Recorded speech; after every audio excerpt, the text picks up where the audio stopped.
She exited the restaurant laughing, a sound that at first seemed playful, familiar.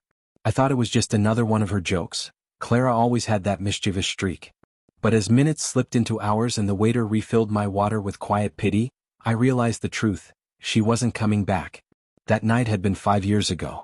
5 long years since Clara had left me alone at a bustling restaurant, surrounded by murmurs, sympathetic glances, and the clinking of glasses I could no longer hear. 5 years since she broke something inside me that I never fully repaired. And now there she was again, older, thinner, hair cropped short but still chestnut brown, the same shade I had traced with my fingers in sleep. Her mouth opened, eyes wide, but she wasn't staring at me.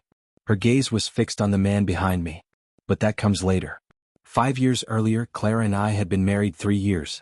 She was light and laughter personified, a free spirit whose presence seemed to make the air itself shimmer. I was steadier, quieter, the anchor to her wind. We balanced each other, or so I thought. That evening she suggested dinner at a new Italian restaurant downtown. Soft jazz played, candles flickered, and wine bottles lined the shelves like modern art. We sat in a corner, the warm glow reflecting on her mischievous face. Halfway through, she leaned close with a teasing grin. "Let's play a game," she said.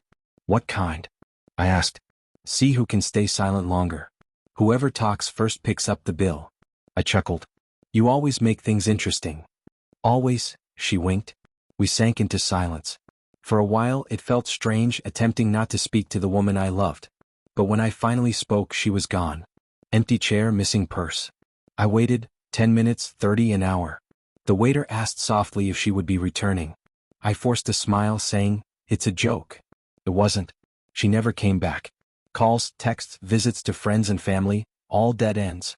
A missing persons report, sleepless nights, theories that range from accidents to abduction. Anything but the truth. 3 months later, an envelope arrived with no return address. Inside, her wedding ring and a note, "Only I'm sorry. Don't look for me." Something inside me shattered that day. Years passed like a ghost. I sold the house, removed my ring, attempted to move on. Therapy helped, friends dragged me out, and I went on dates I didn't care about. Then came Emily. She wasn't Clara. She was calm, warm, grounding. No games, no mysteries, just a quiet steadiness I hadn't realized I needed. When we married 2 years later, I promised myself never to look back. Until last week. At a charity gala, black tie, elegant crowd, Emily chatting across the room, I felt a tap on my shoulder. "Daniel," a soft, uncertain voice said. It took a moment, then another to breathe. "Claire." She looked almost the same, worn but familiar. Her voice trembled. "You look good," she whispered. I managed a stiff smile. "You disappeared, Clara?" Tears filled her eyes. "I didn't mean to hurt you."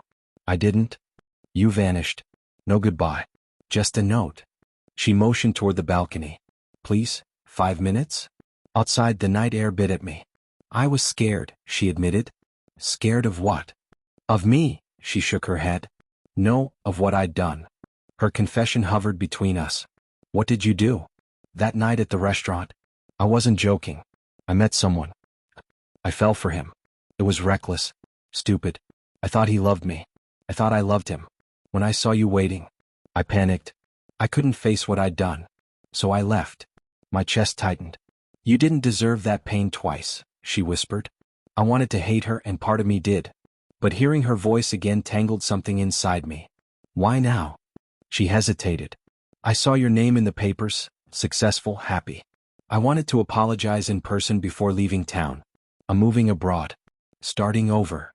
"Clara, you already did that once," I said quietly. "I know," she whispered. "I ruined everything. You have every right to hate me." I didn't answer. Nothing left to say. After a long pause, she murmured, "Can I ask you something?" "What?" "Do you ever think of me?" "Yes," I admitted, but not in the way she wanted. Then I walked away. Or so I thought. 5 years since that restaurant. 1 week since the balcony. Emily and I were dining with friends when I saw her, Clara, sitting alone, staring out the window. No ring, no company, just her. Our eyes met and she froze. Her gaze shifted past me and horror overtook her expression. Behind me walked a tall, dark-haired man, impeccably dressed. Adam, my business partner and coincidentally, Emily's old friend. Clara's lips trembled. Oh God, Adam. I realized he was the one she had left me for. The man who abandoned her just as she had abandoned me. Fate had placed us together again, beneath the same flickering candlelight. Emily smiled warmly. Adam, you made it. Clara crumbled silently, panic etched across her face. You're with her? She whispered. I nodded. Yes. We used to be married. The room went silent. Adam's smile disappeared. Emily went pale. Clara, sobbing, whispered, I didn't know he was your friend. I met her gaze. You didn't care who you hurt then. Why should it matter now? The waiter hovered awkwardly. Emily's hand trembled in mine. Daniel, what is this? I took a deep breath. She's the woman who walked out on me 5 years ago. The woman who left me in this restaurant. Clara's head fell into her hands. Alone, broken, bathed in candlelight. Outside the air was sharp and clean. Emily squeezed my hand. That was her, wasn't it? Yes. Do you still love her? I stopped, looking at the woman who had rebuilt me, healed me quietly and steadfastly. No, I said softly. I stopped loving her the day she left. I just didn't realize it until tonight. Emily nodded, tightening her grip. Let's go home. I glanced back once more. Clara remained seated, head bowed, alone again. Some people never face the choices they've made. I had finally stopped chasing ghosts.